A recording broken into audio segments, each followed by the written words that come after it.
Hello and welcome back to my channel. This is Andy in Singapore. For today's video, we are going to do a review of this new model, the Orient Sun and Moon dress watch.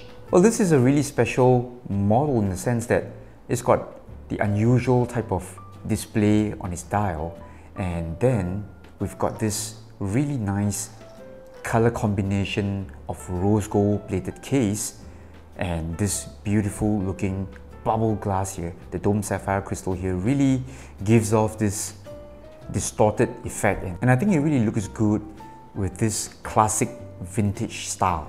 As the model name implies, the Sun and Moon dress watch features the sub-dial here which displays the sun and moon, which means it actually tells you which time of the day the watch is in. For example, when the hands pass 12 noon here, you will see that the next 12 hours this dial here slowly moves from the sun icon or the sun face to nighttime, 12 midnight, and this is the moon phase, okay? And when it hits 12 o'clock again, it goes back to the sun phase on this sub-dial here. And I think this is very interesting because you're getting a very special feature here for not a lot of money. This watch here typically goes for around 520 Singapore dollars, and you can definitely get this one from our boutique. This is where the watch was loaned in from. Special thanks to our boutique for loaning me this watch for the video review. With the lens zoom in very slightly, let's run through some of the key specs of the watch here. This is a rather big watch. It's got a case size of 42.5 millimeters, excluding the crown. Total thickness here is 14.3 millimeters, measuring from the base of the exhibition case back to the top of the dome sapphire crystal. This is again a very thick watch as well for a dressy style. We've got a lug width of 22 millimeters here, and again, I think this is done in line with the bigger case size. 22 millimeters straps, I think you can definitely find plenty of these straps on the market, not an issue at all. This watch here comes with a stamped alligator strap. Alright, it's genuine leather, but it's not genuine alligator strap, and it has this single deployment clasp here. L to L distance here is 50.4. On paper, it does seem like it's on the longer side of things, but don't worry about it because we've got really nice down curves here on the lugs. So I think wearability is definitely not an issue. The Orient Sun and Moon is powered by Orient's F6B24 in-house movement, and it's got a power reserve of 40 hours or so. And I think the main point of this movement is that it's got all these sub-dials going on, and I think in terms of design, in terms of looks here, really gives off this special look. Let's move on and talk a little bit on the case design and its overall build quality on the Orient Sun and Moon. So this watch here features this rose gold plated stainless steel case, and it is done in a full polish finish. Alright, so the entire watch, the case, the lugs, the bezel, even the buckle here is done in this polish finish. Again, this is done in line with the overall dressy design of the watch, so no issues on that one.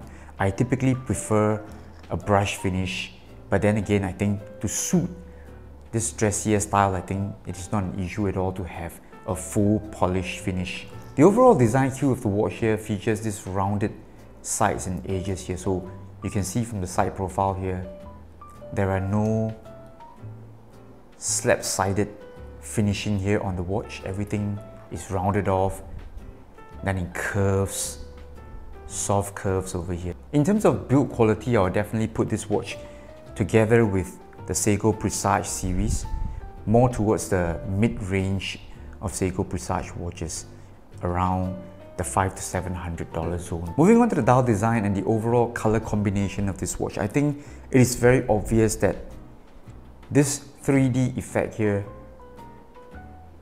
is the style of the show in terms of the dial design. We've got this really deep 3D effect here on the sub-dial, so at various angles you can see that the dial here is really done in a sculpted and 3D type of design.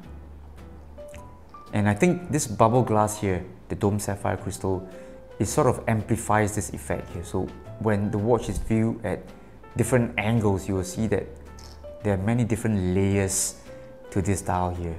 I'll have to admit that this dial here does seem just that bit too busy. We've got too many information thrown at you from this dial here, and I'm not a big fan of these two screws over here around the 5-6 o'clock area and the 3 o'clock zone. I have a strong feeling that, you know, these are the jewels or screws of the movement.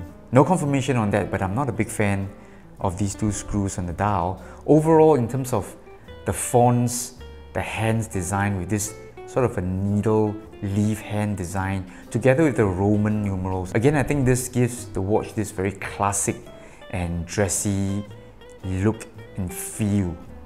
So in terms of dial execution and finishing, we're also seeing really nice texturing here all over the dial. So we're seeing some kind of waffle texturing here closer to the center of the dial, and closer to the hour markers we are seeing concentric circles.